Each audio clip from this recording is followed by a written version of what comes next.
पिछला जो टॉपिक हम लोगों का था वो मूलतः योग के एक अति विशिष्ट प्रकार ज्ञान योग से संदर्भित था। आगे हम लोग मंत्र योग के भी विभिन्न प्रकारों का अध्ययन करेंगे और बाकी अन्य 8 प्रकार के योगों में से जो भी 6 योग और बचा है उसका भी अध्ययन करेंगे। परंतु इसी क्रम में जो आपके सिलेबस में दिया हुआ है वो है प्रस्थान त्रयी का वर्णन और पुरुषार्थ चातुष्टय का वर्णन। जब तक आप पुरुषार्थ चातुष्ट नहीं समझेंगे तब तक आपको भक्ति समझाना बड़ा मुश्किल है। भक्ति योग जो है बेसिकली जो धर्म पे डिपेंडेंट है और धर्म की मार्मिकता पे और धार्मिक विचारों पे आधारित है, उसके विषय में चर्चा तब तक नहीं आप समझ पाएंगे जब तक आप पहले पुरुषार्थ को नहीं समझेंगे। और पुरुषार्थ के अंदर जो धर्म आता है, सबसे पहला टॉपिक, वही आपके लिए बड़ा इंपॉर्टेंट हो जाएगा। तो आपको पहले धर्म समझना होगा, फिर आप फिर आप भक्ति योग समझ पाएंगे कि भक्ति योग क्या है और कैसे उसका, और भक्ति योग के साथ साथ मंत्र योग भी इसी पुरुषार्थ के धर्म पे ही डिपेंडेंट है।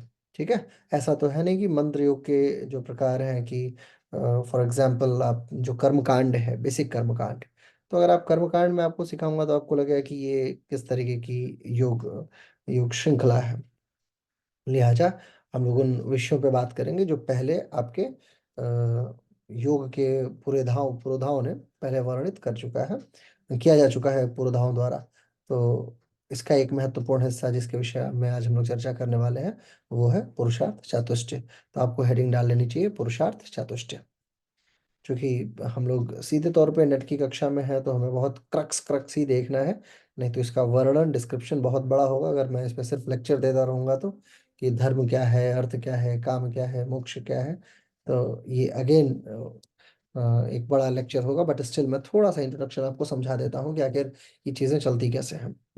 एक चीज़ ये समझिए, जो बड़ा यूनिक कॉन्सेप्ट दिया गया है, पहला कॉन्सेप्ट इसका ये है कि जब भी आप मोक्ष की बात करते हैं, ठीक है, तो मोक्ष शब्द जो आता है वो इसी का योग का ही एक एक पार्ट है। मोक्ष जो है वो ऑलमोस्ट समाधि के इक्वलेंट ही मानिए। आप ऐसा मान के चलिए कि आप जिस भी परिस्थिति से आगे बढ़ रहे हैं और योग की किसी भी विधा से आगे बढ़ रहे हैं, एंड ऑफ द पॉइंट आपको क्या चाहिए, वो है समाधिस्थ होना। अब समाधि के भी कई प्रकारों का वर्णन किया गया कि फला प्रकार की समाधि होती है, जिसे संप्रज्ञात आप कहते हैं या असंप्रज्ञात कहते हैं, या अन्य कई सारे प्रकारों का वर्णन आता है हमारे शास्त्रों में। परंतु जब हम समाधि को छोड़ देते हैं, समाधि को एक अगली धुरी पे रखते हैं, तो उसका शॉर्ट फॉर्म जो है वो मोक्ष है। तो पुरुषार्थ चातुष्टय जो है वो इन्हीं चारों पिलर्स पे खड़ा हुआ एक योग मान लीजिए, एक ऐसा योग जो इन्हीं 4 पिलर्स को फॉलो करता है। तो पिलर नंबर 1 क्या है? धर्म है। पिलर नंबर 2 क्या है? अर्थ है। पिलर नंबर 3 काम और मोक्ष। धर्म, अर्थ, काम और मोक्ष। धर्म, अर्थ, काम और मोक्ष, ये इन्हीं पिलर्स पे पूरा का पूरा पुरुषार्थ चातुष्टय जो है वो स्थापित है। अब जो पहला शब्द आता है कि what is the actual meaning of पुरुषार्थ, पुरुषार्थ शब्द जो है उसका क्या अर्थ हुआ। तो पुरुषार्थ जो है वो 2 शब्दों से मिलकर बनता है। एक एक पाश्चात्य वैज्ञानिक है, उनका नाम है हेल्बे हिल्टेबिटेल नाम है इनका, बेसिकली हिल्टेबिटेल बोलते थे उनको। अमेरिकी वैज्ञानिक रहे हैं, प्रोफेसर रहे हैं एक मुझे लगता है वाशिंगटन जो डिस्ट्रिक्ट है वहाँ के बड़े विद्वान व्यक्ति रहे हैं और मानव विज्ञानी रहे हैं। हेल्टेबिटेल नाम था उनका। तो उनका जो वर्णन है पुरुषार्थ को लेके, नृविज्ञानी भी थे और मनुष्य के विषय में बहुत सारी चर्चाएं उन्होंने की है। तो उन्होंने इसे जो है वो एक्सट्रीम उद्देश्य के तौर पे देखा है। What is the pious and extreme उद्देश्य, जो फाइनल स्टेज क्या हो सकती है मनुष्य की, उसी उसी को हेल्टेबिटल ने पुरुषार्थ के रूप में जानने की कोशिश की है। परंतु हमारे आध्यात्मिकताओं ने इसे कैसे माना है कि पुरुषों के अर्थ में, पुरुष प्लस अर्थ, ये 2 शब्द मिलता है तो पुरुषार्थ बनता है। पुरुष प्लस अर्थ, इन 2 शब्दों को जब मिला दिया जाता है तो पुरुषार्थ शब्द की व्युत्पत्ति होती है, पुरुषार्थ शब्द बनता है। और पुरुषार्थ जो है वो पुरुषों के अर्थ में इसका एक सामान्य अर्थ है, यानी कि जो अभिप्सित वस्तु होती है, किसी भी विषय की जो इच्छित वस्तु है, इच्छा की पूर्ति कह सकते हैं, या इच्छित वस्तु की पूर्ति, को पुरुषार्थ के तहत देखा जाता है। लेकिन कॉमन ये तो हो गया शाब्दिक अर्थ इसका, जब हम बात करते हैं कि ये शाब्दिक अर्थ है। लेकिन जब हम इसके आध्यात्मिक अर्थ की तरफ जाते हैं तो एक्सट्रीम उद्देश्य की बात होती है ना, अल्टीमेट उद्देश्य जो है, उस अल्टीमेट उद्देश्य की बात इसके तहत आती है। अल्टीमेट उद्देश्य किसी भी मनुष्य का क्या हो सकता है, जब वो सकारात्मकता की तरफ अग्रसर हो, सकारात्मकता इन द सेंस ईश्वरत्व की तरफ अग्रसर हो, तो उसका एक्सट्रीम उद्देश्य एकमात्र बचता है, वो है मोक्ष, मुमुक्षुत्व की प्राप्ति।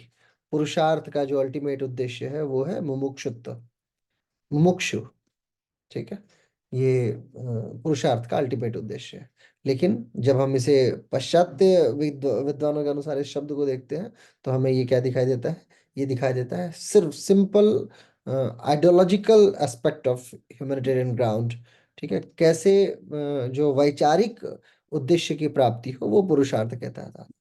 तो ये प्रश्न बनने की संभावना कई बार ऐसी हो सकती है कि पाश्चात्य विद्वानों ने पुरुषार्थ को किन अर्थों में देखा है, ठीक है। सामान्य प्रश्न ये कैसे बनाया जा सकता है, या इस तरीके से देखा जा सकता है कि निम्न में से कौन सा अर्थ पाश्चात्य दार्शनिक विचारों को बताता है पुरुषार्थ के अर्थ में। जब पुरुषार्थ चतुष्टय पूछना है, भाई आपके सिलेबस में ही जब इतनी सी बात है पुरुषार्थ चतुष्टय, तो वो ये तो पूछेगा नहीं कि धर्म अर्थ काम और मोक्ष क्या है ना, और कितनी बार भी पूछ लेंगे ये, तो जाहिर सी बात है कि वो थोड़ा सा प्रश्न को घुमाने की कोशिश करेंगे जिसमें ये शब्द आता है।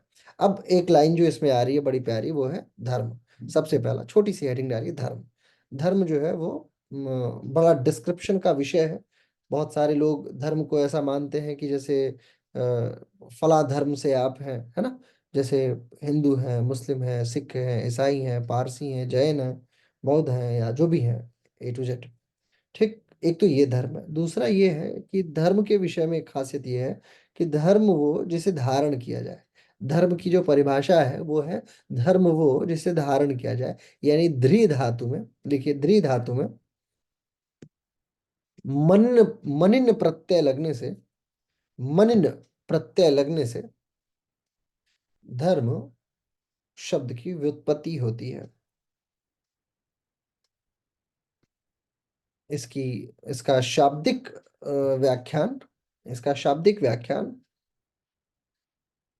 ध्रियते नेनेति धर्मः, ध्रियते नेनेति धर्म, ध्रियते नेनेति धर्मः के रूप में किया जाता है, अर्थात के रूप में किया जाता है, अर्थात धर्म वो है, धर्म वो है जिसे धारण किया जाता है। धर्म वो है जिसे धारण किया जाता है। वैदिक शास्त्रों ने वेदों को धर्म का मूल कहा है। वेदों को धर्म का मूल कहा है। वेदों को धर्म का मूल कहा है। ब्रैकेट में लिखिएगा, वेदो खिलो धर्म मूलम। वेदो खिलो, वेदो खिलो धर्म मूलम, यानी वेद धर्म के मूल हैं, ठीक है। आगे लिखिए, मनुस्मृति के अनुसार, मनुस्मृति के अनुसार धर्म के चार लक्षण हैं। धर्म के चार लक्षण हैं। पहला है वेदव्यता। वेदव्यता, वेदव्यता का मतलब होता है as per laws of Vedas, as per laws of Vedas, वेदव्यता। स्मृति, मनु जिस समय वैवस्वत मनु ने जब ये ग्रंथ रचना, उनका जब ग्रंथ आया था उस समय स्मृति का अपना अपना योगदान था। स्मृति का मतलब ये है कि सारे ग्रंथ छात्रों को पढ़ाए जाते थे, जो उनके गुरु याद रखते थे वो अपने छात्रों में बिल्कुल as it is data transfer किया करते थे। तो डेटा को सिक्योर रखना ये पेन ड्राइव का काम होता है ना, ऐसे ही छात्रों का काम होता था कि डेटा को सेव रखें। तो आचार्य मनु ये मानते हैं कि स्मृति का होना भी बड़ा इंपॉर्टेंट है धर्म की रक्षा के लिए। धर्म का रक्षण, धर्म का गुण तभी वो बचा रहेगा जब स्मृति सटीक हो। ऐसा ना हो कि किसी स्मृति में, जैसे पहले के जो छात्र हुआ करते थे, वो एक एक वंशावली के 150-150 पीढ़ियों को याद रखते थे। 150 पीढ़ियां एक एक राजाओं की याद की जाती थी। अब मैं आपसे पूछूंगा कि आप अपने पिताजी के दादाजी का नाम बता दीजिए, तो आप में से कितने लोग हैं जो बता पाएंगे? ईमानदारी से हाथ उठाओ। आप अपने पिताजी के परदादा का नाम बता पाएंगे? उनके पिताजी का नाम जाते जाते बहुत खींचोगे ना, तो 6 या 7 पीढ़ी तक जाओगे। नहीं, 7वीं जाते जाने के बाद से, और बहुत सारे तो ऐसे होंगे जिनको अपने दादा का नाम ही भूल गया होगा कि मेरे दादा का क्या नाम है। चलो वो छोड़ो, नाना जी का नाम आप में से किसको किसको याद है? आपके नाना जी के पिताजी का नाम किसको याद है? नाना जी के पिताजी का नाम? एनीवन? दादाजी के पिताजी का नाम तो याद है, लेकिन नाना जी के पिताजी का नाम बोले, है ना? तो ये पुरुष प्रधान देश होने का जो कारक है, तो इसे ही स्मृति कहा जाता है। पहले के राजा जो होते थे, आप सोचो, आपके जिसके कारण आप हो, है ना, उनका नाम भूल गए, तो बाकी वेद क्या याद रखोगे? परंतु पहले के जो ऋषि थे वो ये मानते थे कि नहीं, स्मृति का होना भी बड़ा जरूरी है। एक और चीज को वो मानते थे, वो है सदाचार। ठीक है, मनु मानते हैं कि सदाचार भी जो है वो बड़ा इंपॉर्टेंट हिस्सा है, धर्म का एक बहुत इंपॉर्टेंट लक्षण है। लिखिए, लिखते रहिए, लिखते रहिए, छोड़िए नहीं, बिल्कुल फटाफट चलते रहिए, तभी तभी बहुत सारी चीजें हैं। क्योंकि आज ये पुरुषार्थ चातुष्ट जो है वो अपने आप में बहुत सारी आइडियोलॉजी लेके चलता है। ठीक है, एक और जो इन्होंने चौथा माना है, वो है मन की प्रसन्नता। मन की प्रसन्नता, हैप्पीनेस ऑफ माइंड, मन की प्रसन्नता, मन की प्रसन्नता। अब आगे लिखिए, धर्म और पंथ में व्यापक अंतर है। धर्म और पंथ में व्यापक अंतर है। धर्म भारतीय दर्शन की एक मूल कल्पना है। धर्म भारतीय दर्शन की एक मूल कल्पना है।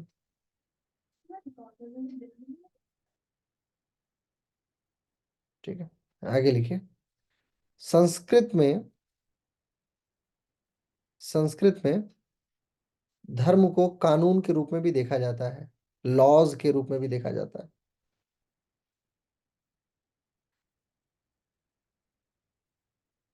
मनु ने, अगली लाइन है, मनु ने धर्म के 10 लक्षण का वर्णन किया है। 10 लक्षण का वर्णन किया है। ये मोस्ट इंपॉर्टेंट लाइन है, रट्टा मार लो चाहे कैसे भी, ये नेट में आए या ना आए, लेकिन बतौर योगा टीचर आपको ये आपके जेहन में हर समय भरी भरा हुआ होना चाहिए। ठीक है, इसमें कई सारे मंत्र भी हैं, स्वाहा, क्षमा, धृति, सेवा, ऐसे करके पूरा मंत्र है। ठीक है, हम लोग जब हवन करते थे तो ये मंत्र बुलवाया जाता था, प्रतिदिन ये मंत्र बुलवाया जाता था। अब तो खैर हवन ही कम हो पाता है, संडे संडे ही हो जाए तो भी बहुत। ठीक है, लिखिए, मनु के अनुसार धर्म के 10 जो महत्वपूर्ण लक्षण है, पहला है धृति यानी धैर्य, धृति अर्थात धैर्य। दूसरा है क्षमा, क्षमा। तीसरा है दम, दम का मतलब होता है how to control your desires, eagerness, दम, कंट्रोल योर ईगरनेस, डिजायर्स। उसके बाद है आस्तेय, नॉन थिविंग एट्रीब्यूट्स, चोरी ना करना। फिर होता है शौच, यानी कि शुचिता अर्थात स्वच्छता, आंतरिक एवं बाह्य दोनों। फिर है इंद्रिय निग्रह, इंद्रिय निग्रह। नेट वाले बच्चों को सिर्फ घी घी पढ़ाना पड़ता है, अभी इससे पहले टीटीसी की क्लास चलती है तो उसमें लेक्चर सीरीज में रहना पड़ता है, और इसके बाद जो क्लास चलेगी उसमें पढ़ाना यही सब है, लेकिन वो लेक्चर और रिटर्न दोनों का मिक्स हो जाता है। तो एक ही दिमाग को 3 बार 3 तरीके से यूज करना पड़ता है ना? जैसे आपको सिर्फ क्रक्स चाहिए, और ये क्रक्स इतना सा भी अगर गलत हुआ तो आपके एग्जाम को खराब कर देगा, है ना? और लेक्चर में अगर आ जाओ तो बोरिंग हो जाएगा, यानी आपके काम का नहीं, लेक्चर सुनने के लिए थोड़ी बैठे पड़ो। आपको तो लिखने से मतलब है कि फटाफट जो नेट में आने वाला हो, और इसके बाद वाली जो कक्षा होगी उसमें प्रैक्टिकल, लेक्चर्स और रिटर्न, ये तीनों मिला के देना पड़ता है। तो क्या कह रहा था मैं आपके लिए, मनु के 10 लक्षण ना, क्या क्या लिख लिया? क्षमा हो गया, धैर्य हो गया, दम हो गया, आस्ते हो गई, शौच हो गई, इंद्रिय निग्रह हो गई। फिर है धी। धी इसको बोलते हैं, धी। धी का मतलब होता है बुद्धिमता का प्रयोग करना, बुद्धि का प्रयोग करना। बुद्धि का जो प्रयोग करता है वो बुद्धिमान कहलाता है। और जो बुद्धि का गलत इस्तेमाल करता है, गलत क्या, कंस्ट्रक्टिव इस्तेमाल करता है, उसे चतुर बोलते हैं। तो चतुर बनने के बजाय बुद्धिमान बनिए। चतुर का मतलब होता है क्या, वाइज और क्लेवर में बड़ा डिफरेंस है। ठीक है। वाइज का मतलब है कि आप बहुत बुद्धिमान है और कंस्ट्रक्टिव है, डिस्ट्रक्टिव नहीं है। और क्लेवर लोमड़ी होती है, लोमड़ी जो है ना, उसके लिए फर्क नहीं पड़ता है। वो शेर से भी मांस छीन के लाने की क्षमता रखती है अपनी बुद्धि का प्रयोग करके। शिकार कभी लोमड़ी नहीं करती, आपने कभी नहीं देखा होगा लोमड़ी जाए किसी जानवर की हत्या करे और खाए। लेकिन खाती वो प्रतिदिन, उसकी उसका चांदी चांदी है। वो अच्छे अच्छे अलग अलग जानवरों का मांस, ताजा मांस खाती है। क्यों? क्योंकि उसकी सेटिंग शेर से है। और शेर कभी आज तक लोमड़ी का शिकार नहीं किया। ऐसा आपने जूलॉजिकल टीवी में देखा होगा, मैंने नहीं देखा कि शेर जो है वो कभी फॉक्स को या लोमड़ी को शिकार कर रहा। और लोमड़ी कभी कंट्रोल में नहीं आती। और लोमड़ी की ही एक फैमिली है जिसको बोलते हैं, ये जो ऊ चिल्लाते हैं, क्या बोलते हैं उसे? जो बोलते हैं, ठीक है। तो वो भी लोमड़ी की ही फैमिली है। यानी अगर आप बायोलॉजिकली देखेंगे तो वो लोमड़ी फैमिली से ही आता है। तो उसे भी कंट्रोल करना बड़ा मुश्किल होता है। वुल्फ बोलते हैं, वुल्फ, वुल्फ, भेड़िया। भेड़िया जो है उसे भी कंट्रोल करना बड़ा मुश्किल होता है। तो क्लेवर, क्लेवर का मतलब ये हो गया। तो वही धी शब्द है। धी का मतलब हो गया वाइज वाला, बुद्धिमान जिसको बोलते हैं उसे धी बोलते हैं। इसके बाद है विद्या। विद्या यानी एक ऐसी प्यास जो कभी पूरी ना हो। ठीक है। विद्या का अगर मेरे हिसाब से कोई अर्थ पूछे तो एक ऐसी प्यास है ये जो पूरी नहीं होनी चाहिए। कभी आप चाहे कितना भी पी लो, लेकिन अगर ये भरनी, ये घड़ा घड़ा भरना नहीं चाहिए। विद्या हर दिन आपको लगे कि कम, और जिससे जो भी मिले सब, देखो आप बुद्धिमान हो, ये बात सत्य है। लेकिन आप किसी के लिए बुद्धिमान हो, किसी के सामने आप बुद्धिमान, कई ऐसी भी पर्सनालिटीज हैं जिसके सामने आप बुद्धिमान नहीं हो। और आर्ग्यूमेंटल बुद्धिमता बुद्धिमता नहीं होती है। साइलेंट बुद्धिमता बुद्धिमता होती है। यानी कि आपको कोई आवश्यकता नहीं है कि अगर आपके समक्ष कोई बुद्धिमान ज्यादा बने तो आप बुद्धिमान बनिए। आप चुपचाप से अपने मुख मुख को बंद कीजिए, बोलिए आप ही ठीक है सर। ठीक है, आप आगे बढ़िए, बहुत बढ़िया, शानदार। क्योंकि आप अपने, क्योंकि आपका ये उद्देश्य नहीं है कि आप किसी के साथ में अननेसेसरी का वार्ता करके और फिर अपने आप को सिद्ध करेंगे। क्योंकि आप विद्युत परिषद के लेक्चर में नहीं बैठे पड़े, है ना। एंड ऑफ द पॉइंट आपके नेट का रिजल्ट बता देगा कि आप बुद्धिमान है कि बेवकूफ है कि नहीं। जब आप जेआरएफ क्वालिफाई करोगे, 70,000 रुपये हर महीने घुमा फिरा के यूनिवर्सिटी और गवर्नमेंट से मिला के आपके अकाउंट में क्रेडिट होगा, तो आप जब वो नोटिफिकेशन आएगी तो आप मुस्कुराया करोगे, क्या क्या जरूरत थी मेरे को किसी से आर्गुमेंट करने की। ये आर्गुमेंट का एनालिसिस तो है, ये 70,000 रुपये, 40,000, 45,000। अब तो 45,000 कर दिया गवर्नमेंट ने भी, एसआरएफ में भी 60-65 हजार दे ही देती है। और यूनिवर्सिटी वाले भी 1,000 रुपये पर लेक्चर देते हैं। अब बहुत कम देते हैं तो भी 1,000 रुपये तो देते ही हैं पर लेक्चर का, अगर ठीक ठाक यूनिवर्सिटी मिल गई है आपको तो। और देखो चांदी ही चांदी है, 15 लेक्चर लो, 15,000 उधर से आए, 45,000 इधर से आए, हो गया आपका काम, 60,000 रुपये का काम हो गया, है कि नहीं।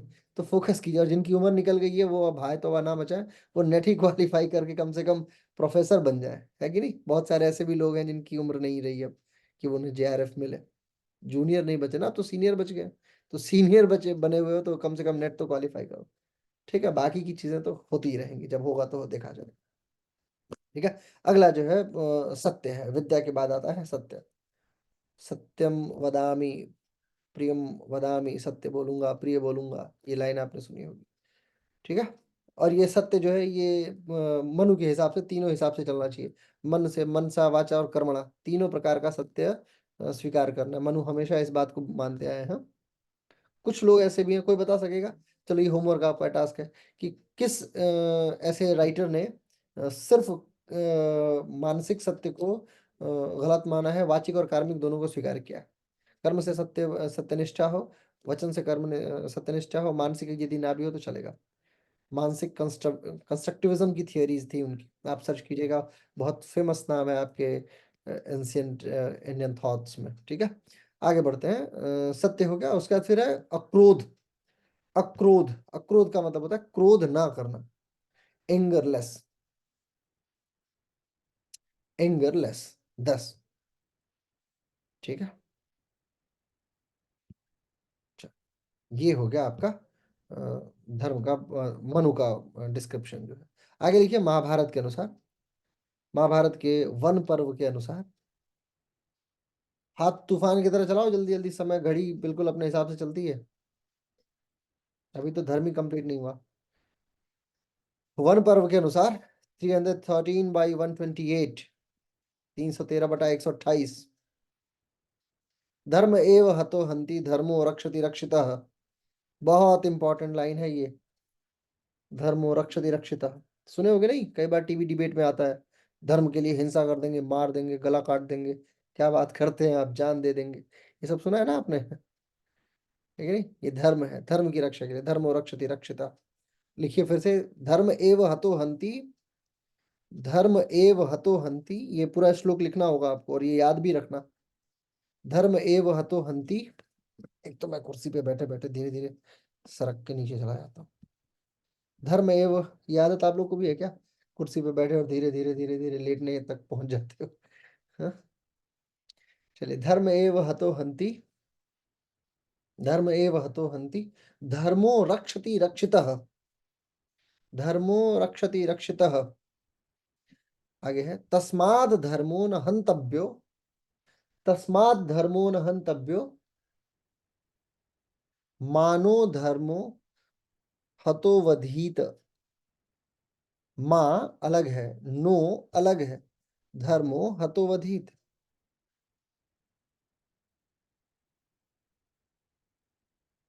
ठीक है, इसका तात्पर्य है कि धर्म का कभी भी हनन नहीं करना चाहिए, और कभी भी ऐसा ना हो कि धर्म के कारण से, मतलब धर्म आपसे छूट जाए। ठीक है, धर्म का त्याग कभी नहीं करना चाहिए।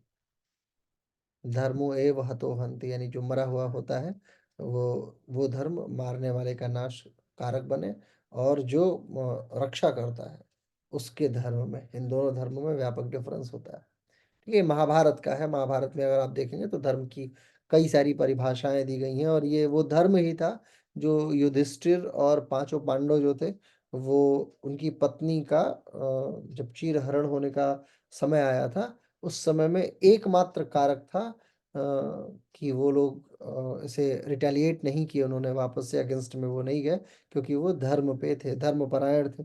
जब भी जब भीम उठे कि आप मुझे सिर्फ छोड़ दीजिए, मैं इनको बिल्कुल बीच से फाड़ दूंगा, मेरे को बहुत गुस्सा आ रहा है, तो युधिष्ठिर जो थे वो धर्मराज कहे जाते थे, तो धर्मराज के तौर पे उन्होंने कहा कि नहीं, कायदे से अभी हम इनका कुछ नहीं कर सकते, क्यों? क्योंकि हम लोग बंदी हैं इनके, हम लोग स्वयं को भी हार चुके हैं, और एक बंदी धर्म का पालन करते हुए ये हमारा धर्म बनता है। आप बार बार देखेंगे कि महाभारत में ये लाइनें हर व्यक्ति बोला करते थे, ये हमारा धर्म बनता है। लेकिन वहीं पे धर्म का पालन किस किस ने नहीं किया? दुर्योधन की पूरी टीम धर्म का पालन नहीं करती थी। इवन द्रोणाचार्य जैसे गुरु जो थे, उनके जो पुत्र थे अश्वत्थामा, उन्होंने अधर्म का तब सर्वार्थ परिचय दिया था जब वो सोते हुए युवानों पे, जो बच्चे थे, उनकी हत्या कर दी थी, और ये अपने आप में बहुत बड़ा कारक बना था। ठीक है, सोते हुए युवानों की हत्या करना अश्वत्थामा के लिए बहुत डेंजरस पार्ट था, वो धर्म का सबसे बुरी तरीके से हनन था। मुझे 1 मिनट का समय दीजिएगा प्लीज।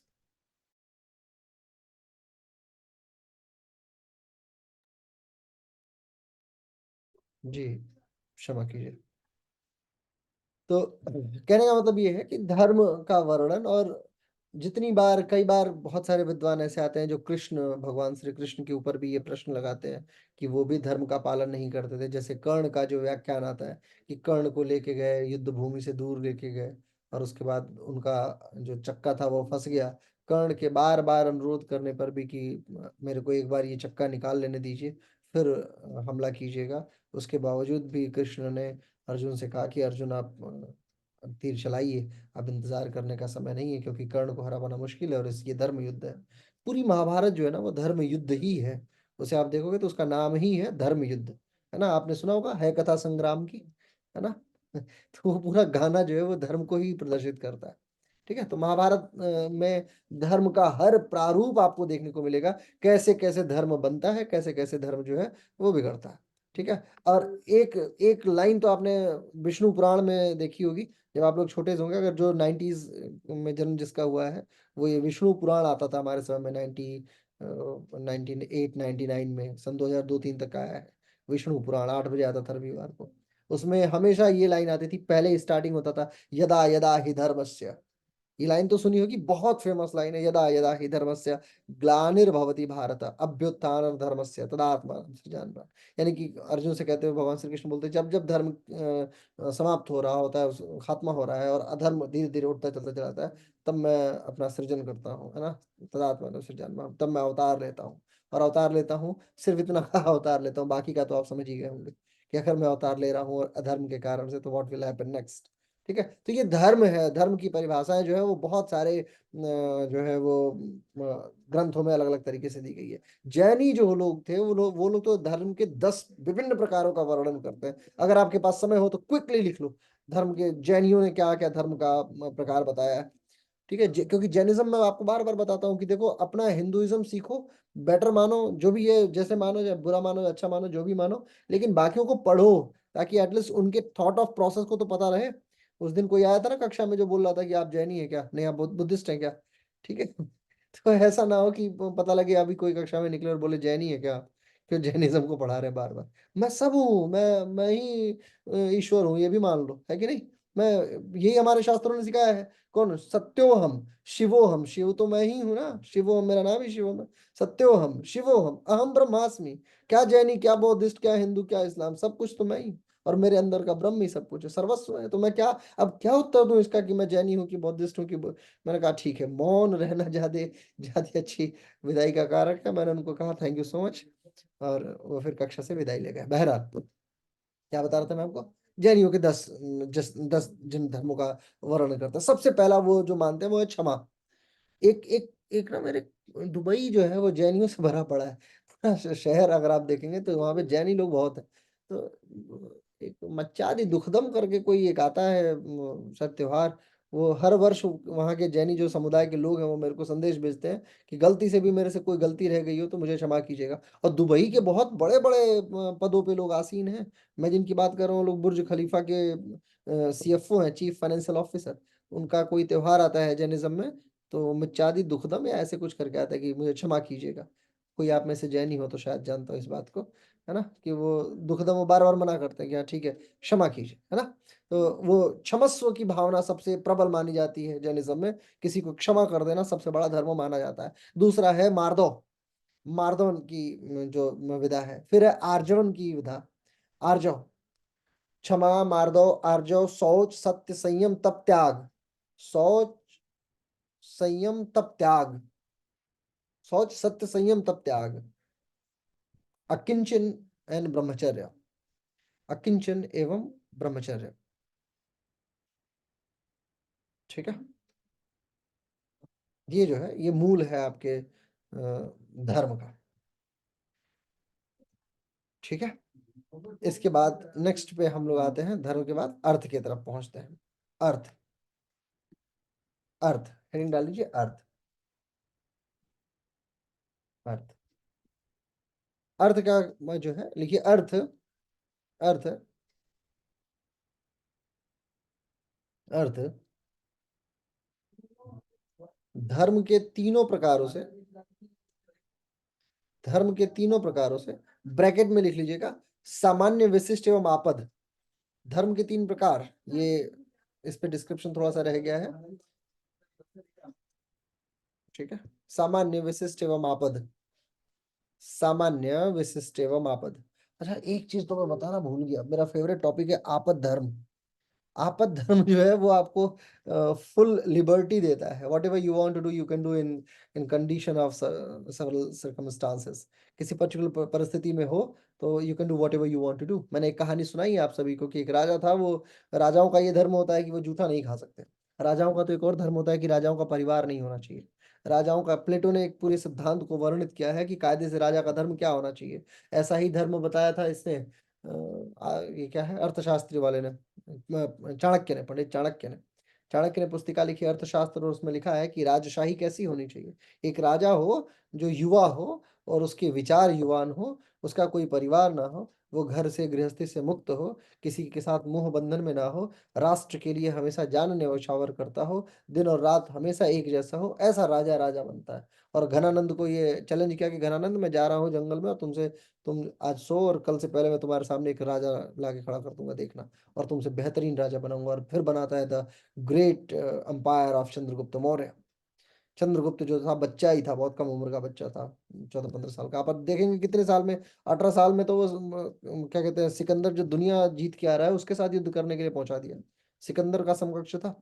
कितने लोग उसके साथ, सिकंदर के साथ आने को तैयार थे भारत में। पोरस के साथ युद्ध हो रहा है, वो तो अच्छा था कि उसकी सेना थकी पड़ी थी पहले ही, अफगानी वगैरह युद्ध लड़ते लड़ते, तो पूरा सिकंदर की सेना ने मना कर दिया। लेकिन मीनवाइल फिर भी सिकंदर भारत में चंद्रगुप्त मौर्य की सेना के साथ में मिलना तो चाहता था। और अनेसिक्रिटस, निरियाकस, आस्टिटोबुलस, बहुत सारे फिलोसफर को लेके आया, जिसमें एक था कार्नेलिया से शादी हुई थी चंद्रगुप्त मौर्य की। कार्नेलिया जिसकी बेटी थी, सेल्यूकस निकेटर। सेल्यूकस निकेटर जो था वो सिकंदर का बड़ा शानदार फिलोसफर था, दार्शनिक था। और चाणक्य से जब मिला तो वो अभिभूत होकर रह गया कि वाह, क्या क्या विद्वता है इनके अंदर, चाणक्य के अंदर। और फिर एंड ऑफ द पॉइंट उसने कहा कि मेरी बेटी है, उसका नाम कार्नेलिया है, मैं चाहता हूँ कि चंद्रगुप्त मौर्य से शादी करा दीजिए। कार्नेलिया और चंद्रगुप्त मौर्य के बेटे का क्या नाम था, आपका टास्क है ढूंढ के लाना। वो भी बहुत चक्रवर्ती सम्राट हुआ था। कार्नेलिया और चंद्रगुप्त मौर्य की 3 शादियां हुई थी। तो जो कार्नेलिया से जो बेटा हुआ था वो भी बड़ा चक्रवर्ती हुआ था। आपको ये पता करना है कि उसका नाम क्या था। बहरहाल, बैक टू द पॉइंट। आपद धर्म में ये लिखा गया कि राजा जो है वो कभी भी किसी का दूसरा नहीं, जूठा नहीं खा सकता। ये राजा का धर्म होता है। क्यों? क्योंकि उसको देश चलाना होता है, और ऐसा संभव है कि कोई जहर खा के और आपको दे दे, क्योंकि बहुत सारे जहर ऐसे होते हैं जिसको लोग साध लेते हैं। चाणक्य ऐसा मानते थे कि जैसे कुछ लोग सांप का जहर साध लेते हैं। आप देखिए ना, बहुत सारे लोग सांप से कटवाते रहते हैं, उनके लिए नशे का काम करता है ये। अभी एक बिग बॉस के विनर नोएडा में ही पकड़े गए थे, सांप के जहर के कारोबार के ही चक्कर में, है ना। तो तात्पर्य ये है मेरा कि राजा, उन्होंने कहा कि राजा जूठा नहीं खाता। अब एक बार एक दूसरे किसी देश का राजा था, उसके देश पे किसी दूसरे राजा ने आक्रमण किया, लिहाजा वो उसे राज्य छोड़ के भागना पड़ा। भागते भागते वो दूसरे राज्य में पहुंचा। वहां देखा कि अब ये भूख प्यास से तड़प रहा था। देखा रास्ते पे एक भिखारी है जो सत्तू खा रहा है। तो उसने भिखारी से मांगा, क्या आप मुझे तुम थोड़ा ये सत्तू दे दोगे? उसने कहा हाँ अवश्य, क्यों नहीं, ये सत्तू खा लो। और सत्तू खाया। जैसे ही राजा खाया, राजा के अंदर थोड़ी जान आई, वो जिंदा रहने के काबिल बन गया। तो भिखारी ने कहा अब ये लो पानी पी लो। तो राजा ने साफ मना कर दिया। राजा ने कहा नहीं, मैं राजा हूँ और मैं, मेरा ये धर्म बनता है कि मैं ये सत्तू, जूठा सत्तू नहीं खा सकता। तो भिखारी बोला अरे बेवकूफ, अभी तो सत्तू मांग रहा था, बोल रहा है राजा हूँ। हाँ? तो बोला कि वो मेरा आपद धर्म था, आपदा में मैं था, इसलिए मेरे को अपने सामान्य धर्म से अलग होना पड़ा। तो ये आपद धर्म होता है। सामान्य धर्म जो होता है वो जनरल, एज जनरल जब भी आप चल रहे हैं, जैसे सत्य है, अहिंसा है, आस्ते है, ब्रह्मचर्य है, अपरिग्रह है, ये सब सामान्य धर्म के तहत आता है। और विशिष्ट धर्म जो होता है वो होता है नियमावली के अनुसार चलने वाला। जैसे आप बतौर माता, आपका क्या धर्म बनता है, बतौर भाई आपका क्या धर्म बनता है। और एक मैं आपको आज की कक्षा समाप्त करूंगा उसके पूर्वक में एक बात अभी बता देता हूँ, याद रखिएगा। जीवन पर्यंत आपको ये बात बड़ी शानदार लगेगी। सारी परेशानियों से हटने का मूल मंत्र में, जो मेरे गुरुजी ने जो मुझे सिखाया कि बेटा जब भी मैं, क्योंकि मैं हर समय उपस्थित नहीं रहूंगा, मेरे गुरुजी का ये शब्द था कि मैं हर समय उपस्थित नहीं रहूंगा, फोन पे, व्हाट्सएप पे या इधर उधर। तो जब भी तुम किसी परेशानी में पड़ना, तो हमेशा याद करना कि तुम्हारा धर्म क्या है उस पर्टिकुलर कंडीशन के लिए। और जब भी तुम अपने धर्म को निर्धारित कर पाओगे और धर्म के ही मार्ग पे आगे बढ़ोगे, तो तुम कभी भी परेशानी में नहीं आओगे। जैसे फॉर एग्जाम्पल, जैसे मान लीजिए, बतौर छात्र मेरा धर्म क्या है, बतौर टीचर मेरा धर्म क्या है, बतौर योगा टीचर मेरा धर्म क्या है, बतौर पुत्र मेरा धर्म क्या है, बतौर क्या कहते हैं, कोई भी भाई मेरा धर्म क्या होना चाहिए, है ना। ये सारे धर्मों को जब मैं निर्धारित कर रहा हूँ, तो मैं, मुझे ये पता चल जाता है कि क्या मार्ग सही है, कौन सा मार्ग सही है और कौन सा मार्ग गलत है। तो विशिष्ट धर्म जो है वो इन्हीं इन्हीं सबका मेल है। जैसे किस आश्रम में हूँ मैं, किस वर्ण में हूँ मैं, ठीक है। मान लो जैसे मैं, अगर मैं अभी 4 आश्रम होते हैं ना, चारों में से अगर मान लीजिए मैं फॉर एग्जाम्पल वृद्धाश्रम में हूँ, अगर मैं बूढ़ा हूँ, तो मेरा बुढ़ापे का क्या धर्म बनता है, ये विशिष्ट धर्म के तहत आता है। ठीक है। किसी देश में हूँ मैं, मान लो कायदे से मैं पहुंच गया हूँ, साइबेरिया में पहुंचा पड़ा हूँ, या और मान लो कि मैं पहुंच गया दक्षिणी, बिल्कुल जो गंगोत्री है, दक्षिणी गंगोत्री है, या गंगोत्री का मतलब ये आप अलकनंदा और गंगोत्री मत मानिए। गंगोत्री एक अंटार्कटिका में एक स्थान है, उसका नाम गंगोत्री है, ठीक है? तो अंटार्कटिका में मैं पहुँचा पड़ा हूँ। अब वहाँ पे बिल्कुल मृत्यु मेरे पास है, तो ज़ाहिर-सी बात है मुझे अंटार्कटिका के लोगों के वस्त्र को पहनना होगा और वो क्या पहनते हैं? वो चमड़ा पहनते हैं। ये जो यॉक होती है ना बड़ी वाली, उस यॉक का उसका चमड़ा, उसका कोट बना के और ये लोग पहनते हैं। तो मैं क्या करूँगा कि नहीं मैं मरना पसंद करूँगा लेकिन मैं ये नहीं पहनूँगा, ऐसा नहीं है। देश के अनुसार आपका ये शास्त्रों में लिखा हुआ है, नैमित्त के अनुसार धर्म परिवर्तित होता है, देश के अनुसार यानी परिस्थितियों के अनुसार आपका धर्म परिवर्तित हो सकता है, आपके कुल के अनुसार आपका धर्म परिवर्तित हो सकता है, आपका राज धर्म परिवर्तित हो सकता है और ये सब वाइस वर्सा चेंज हो जाता है। तो उसे विशिष्ट धर्म बोलते हैं, एक पर्टिकुलर कंडीशन में जो आप धर्म धारण करें, वो धर्म है। तो बहरहाल बैक टू द पवेलियन, वापस हम लोग कहाँ थे? अर्थ के ऊपर थे। देखिए अर्थ का शाब्दिक अर्थ होता है, अर्थ का अर्थ होता है अभिप्सित वस्तु। बड़ी नींद आती है रणधीर जी इस समय नहीं।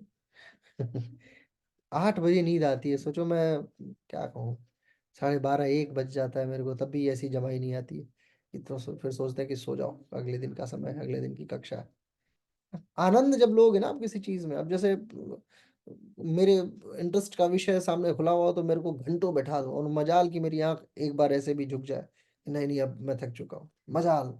इंटरेस्ट लो उसको, उसको ऐसा लगे कि जैसे ये आपका पैशन है, पैशन लोगे ना तो घंटों उस चीज में घूमते फिरते रह जाओगे, कहाँ गए कहाँ से निकले। जैसे रील्स देखने में आपका इंटरेस्ट आता है ना, तो रील्स स्क्रॉल होती जाती है, घंटों उसमें बीत जाता है, कोई फर्क नहीं पड़ता है और आपको लगता है अरे अभी तो शुरू किया था, फिर 10 मिनट बाद फिर वापस वही काम शुरू कर। इंटरेस्ट का आपके विषय उस वैसा इंटरेस्ट बन चुका है, दिमाग उसी तरीके से प्रवेश कर चुका है। बहरहाल देखिए अर्थ का अर्थ होता है अभिप्सित वस्तु, अभिप्सित वस्तु एवं उसके प्राप्ति के उपाय का साधन, एवं उसके प्राप्ति के उपाय का साधन।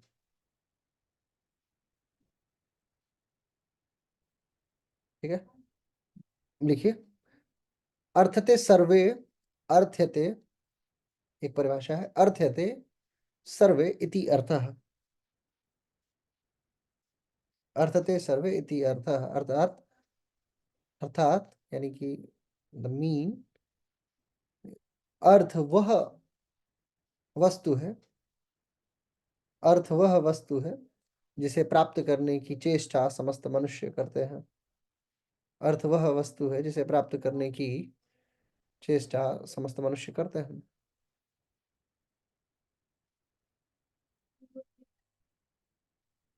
आगे लिखिए राक्षस कुलभूषण कुलगुरु, राक्षस कुलगुरु शुक्राचार्य ने शुक्र नीति सार में कहा है, उनकी पुस्तिका थी, अब तो अवेलेबल ही नहीं है। बृहस्पति नीतिसार तो खैर अवेलेबल है, परंतु शुक्र नीतिसार जो है वो, नीतिसार कितने कितने हैं कोई बता सकता है? बस इसी नीतिसार को पढ़ने के चक्कर में मैंने पॉलिटिकल एमएस किया था। एमए जो मैंने पॉलिटिकल साइंस से भी कंप्लीट हुई है पिछले वर्ष ही, सिर्फ इसी नीतिसार को पढ़ने के लिए, क्योंकि इस पूरे उत्तर प्रदेश में एकमात्र विश्वविद्यालय है जहाँ नीतिसार पढ़ाया जाता है। कामंदक का नीतिसार है, विदुर का नीतिसार है, चाणक्य का नीतिसार है, बृहस्पति का नीतिसार है और शुक्र का नीतिसार है। नीतियां हैं, नीतियां यानी धर्म। और इन सारे जब आप नीतिसारों को पढ़ेंगे तो आप देखेंगे कि सब अपने अपने समय के जबरदस्त विद्वान हैं। और सबसे अंडररेटेड जो विद्वान हैं, जिनको जैसे चाणक्य तो बहुत पॉपुलराइज्ड है ना, चाणक्य नीति चाणक्य नीति चाणक्य नीति, लेकिन इंस्टाग्राम वालों को ये नहीं पता है कि विदुर नीति भी कोई चीज है जो उनकी चाणक्य की नीति से डबल खतरनाक चीज है। विदुर जो थे वो बड़े शानदार नीतिज्ञ थे। विदुर की नीति अगर आप देखेंगे तो आप दंग रह जाएंगे, चाणक्य की नीति। मैंने तो कंपैरेटिव स्टडीज की अपने, मतलब थर्ड सेमेस्टर में हमें एक असाइनमेंट सबमिट करना होता है यूनिवर्सिटी में, और ये मैंने शुक्र ये कामंदक नीति सार में और विदुर नीति सार में कंप्लीट करा, तो मैं विदुर को बाखूबी जानता हूँ। बहरहाल शुक्राचार्य लिखिए, शुक्राचार्य ने विद्या नंबर 1, नंबर 2 शूरता, दक्षता बल धैर्य, दक्षता बल धैर्य मित्रता, इन साधनों का प्रयोग करके अर्थ प्राप्ति की बात स्वीकारी है। विद्या, शूरवीरता, दक्षता, बल, धैर्य, मित्रता से अर्थ प्राप्ति का साधन बताया है। महाभारत ने महाभारत ने महाभारत ने कृषि कृषि वाणिज्य, अर्थ का मतलब पैसा मानो, ठीक है, कैसे मुद्रा आए, ये ओवरऑल फाइनेंस मैनेजमेंट की बात हो रही है, ठीक है। क्या महाभारत ने कृषि वाणिज्य, गौरक्षण या गोपालन, गौरक्षण या गोपालन एवं शिल्प को अर्थ साधन बताया है। मनु ने, अगली लाइन है, मनु ने मनु ने 10 प्रकार के अर्थोपार्जन के साधन को स्वीकार किया, अर्थोपार्जन के साधन को स्वीकार किया। और सबसे निकृष्ट वाला जो इनका सुनोगे ना, तो जो लोग ये कार्य करते हैं, मेरा एक दोस्त है बेचारा योगा टीचर है, अभी तो वियतनाम में है, वो ये कार्य करता है 10वां वाला, ठीक है। अगर वो ये लेक्चर सुने तो मैं उसको भी ये संदेश दे रहा हूँ कि कृपया करके मनु को याद कीजिएगा। मनु बड़े डेंजरस आदमी थे। मनु की किताब अगर आप पढ़ लेंगे तो हिल जाएंगे ऊपर से नीचे तक, ठीक है। और अब क्या कहूँ मैं मनु के विषय में, बहुत सारी चीजें, लेकिन बड़ी बहुत शानदार डिस्क्रिप्शन उनका है। हर चीज वो बहुत क्लिष्ट शब्दों में बोलते हैं। 10वां जो है वो सबसे डेंजरस है, ठीक है। यानी 9वें पे तो भीख को बोलते हैं कि पैसा कमाने के लिए भीख मांग लो, और फिर 10वें पे इसका नाम लेते हैं। 10वां है ब्याज, समझे। 10वां अभी लिखना नहीं, पहले से मैं बताता हूँ। पहला लिखिए, नंबर 1 विद्या, विद्या। नंबर 2 शिल्प, शिल्प। नौकरी, नौकरी। सेवा, सेवा। पशुपालन, पशुपालन। व्यापार, व्यापार। व्यापार ना चले तो कृषि कर लो, कृषि, एग्रीकल्चर। और खेती भी ना चले तो धीरज रखिए, कभी तो बारिश आएगी ही। धैर्य, अगला है धैर्य, कभी तो खेत आपका सोना उगलेगा ही। इंतजार कीजिए, ठीक है। धैर्य, धैर्य से भी काम ना चले, जब भूखे मरने हो तो भीख मांग लो, भिक्षा। और यदि भीख से भी काम ना चले तो ब्याज, ब्याज लेना और देना शुरू कर दो, ब्याज के पैसे से जीवन चलाओ, ठीक है। ये मनु है। अगर मनु की थियरी मानेंगे आप तो कायदे से बैंक अकाउंट ही नहीं रखना चाहिए। तो जिस जिसका बैंक अकाउंट है और जिस जिसने 10-10 लाख रुपए फिक्स करा के और उसका डिपॉजिट खा रहे हो, मनु के हिसाब से भीख मांगो, लेकिन वो कार्य मत करो, यानी डिपॉजिट का पैसा मत खाओ, ठीक है, according to Manu, not me. और हालांकि वो उस समय का ब्याज अलग होता था, उस समय तो बैंकिंग सिस्टम नहीं था। उस समय का ब्याज ऐसा होता था कि आपने किसी को पैसा दे दिया और उस पर 18% ब्याज ले रहे हो, 100 रुपये दे दिया और 18 रुपये हर महीने उस पर लिए जा रहे हो, मूलधन आपका मूलधन बना ही हुआ है। तो ये मनु के अनुसार है, ये जो सिस्टम मैंने आपको बताया कि किस किस प्रकार से वो अर्थोपार्जन का क्या क्या साधन और साध्य तरीका वो स्वीकार करते हैं, ठीक है। बस दैट्स ऑल। आज हम लोग धर्म और अर्थ को यहीं पे कंप्लीट करते हैं। कल हम लोग काम और मोक्ष को कंप्लीट कर लेंगे, ठीक है। ऐसा ना हो कि आपकी उंगलियां जो है वो जवाब दे जाए, कल लिखने से आप मना करते हैं कि नहीं आज हमें नहीं लिखना है, ठीक है।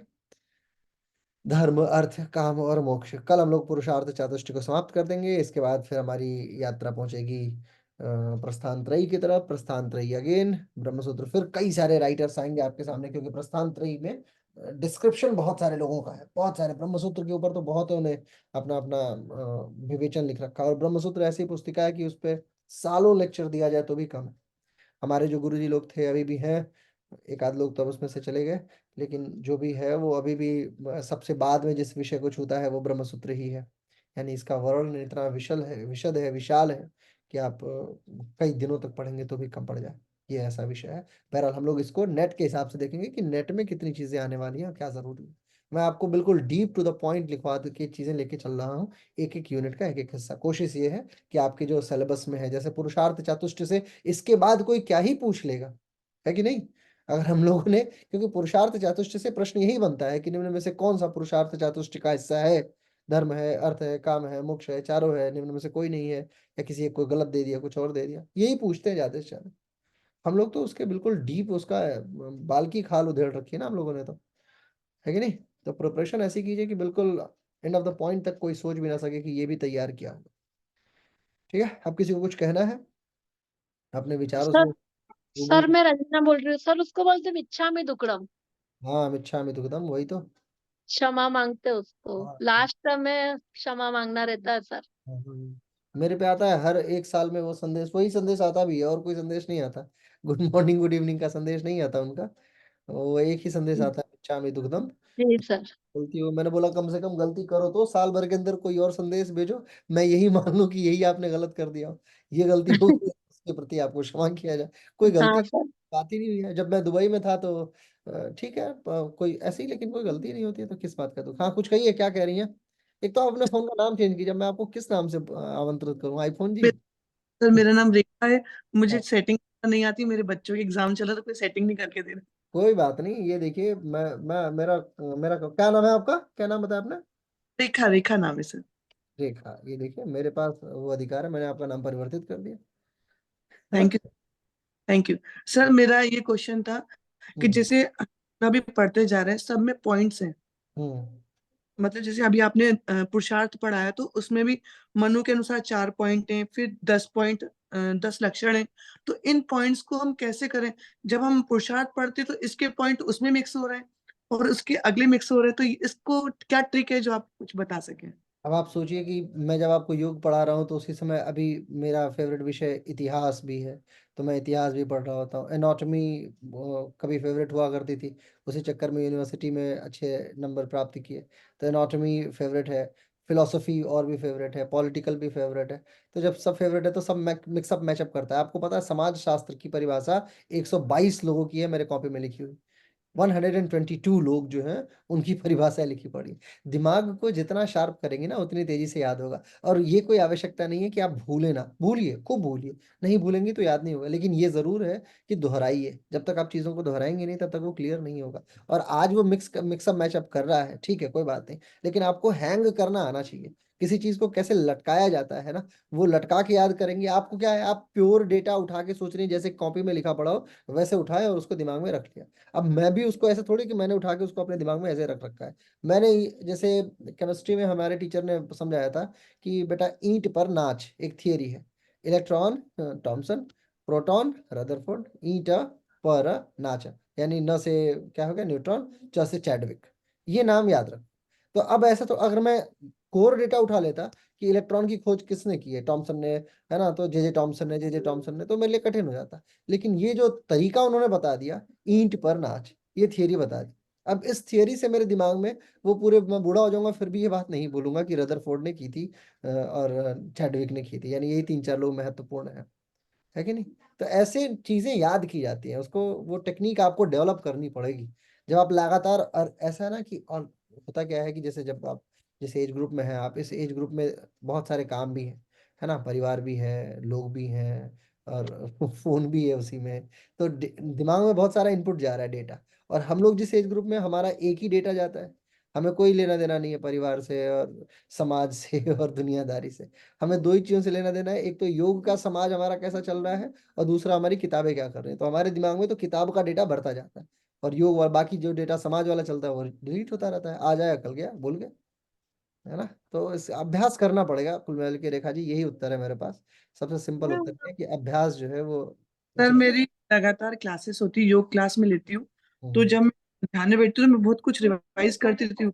लेकिन उसके बाद भी मैं, जैसे मैंने ना स्टिक नोट बना के रखे हैं, अपने किचन में हैंग किए हुए हैं पूरे। हम्म। 2 साल से ट्राई कर रही हूँ नेट के लिए। कहीं ना कहीं मेरे छूट रहा है। तो मेरे अभी जैसे आप देखेंगे मेरी पूरी बुक्स का पूरा ये बना हुआ है। मैं हम्म। यहीं बैठ के यहीं पढ़ती हूँ पूरे टाइम। मैं टीवी नहीं देखती। हम्म। लेकिन कहीं ना कहीं कुछ मिस्टेक हो रही, तो मैं वही ट्रिक आपसे पूछना चाह रही थी सर। ठीक है, कोई बात नहीं। अभी जैसे अभी क्या है ना, मार्च चल रहा है, मार्च में कंप्लीट कर लेंगे हम लोग अपने, मार्च इन जाते जाते मेन मेजर मेजर सारा हिस्सा कंप्लीट कर लेंगे। अप्रैल में उपनिषद कंप्लीट कर लेंगे। और इस बार मैंने ये टारगेट बनाया है कि इस बार सबको, सबके लिए मॉक टेस्ट की खूब अवेलेबिलिटी कराऊंगा, मैं खुद ही टाइप करूंगा क्वेश्चन मार्क्स, और टाइप करके आप सभी के सामने वो दूंगा। तो मुझे पता लग जाएगा कि किसके में क्या अंतर आ रहा है, कौन कहाँ से, किसके में क्या लैकिंग है। जब मुझे लैक पता चल जाएगी ना, तो अप्रैल में, मई जाते जाते पूरा लैक पता चल जाएगा। तो मई एंड में, यानी 15 मई के बाद से कोशिश ये रहेगी कि 15 मई से लेके 20 मई, 25 मई, 30 मई तक में मैं उस लैग पे आपके साथ काम करूं, और जून के प्रथम हफ्ते में आप जाके उन लैग को बंद करके और फिर अपना पेपर दे के आ जाओ। ठीक है। तो आप चिंता तनाव मुक्त रहिए, बिल्कुल इस बार की कोशिश रहेगी हम लोगों की कि निकाल दिया जाए इस चीज को। ठीक है। और कोई किसी की कोई वार्ता, विशेष वार्ता? थैंक समझ। You sir. Thank you so much.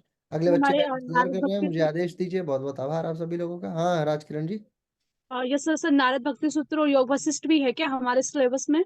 Narad भक्ति सूत्र तो है ही है, योग वशिष्ठ बहुत कम है, लेकिन नारद भक्ति सूत्र है।